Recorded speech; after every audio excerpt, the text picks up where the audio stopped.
In this video, I'll show you how to copy a Facebook post ID step by step. A Facebook post ID is a unique identifier that can be useful for developers, integrations, or troubleshooting. First, open the Facebook app and sign in to your account.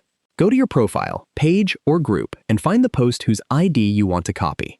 Tap the three-dot menu in the top right corner of the post, then select Copy Link. Next, open a web browser and paste the copied link into the address bar. The post URL contains important information that can help you identify the post. If you need the exact numeric post ID, open the post in a web browser and look at the URL. Depending on the link format, the post ID may appear as a long number in the web address or can be found using Facebook's desktop version. Copy the required number and use it wherever it's needed. Be careful not to modify the ID, as even a small change can make it invalid. That's all it takes to find and copy a Facebook post ID. If you found this video helpful, please like the video and subscribe to the channel for more easy app tutorials. Thanks for watching.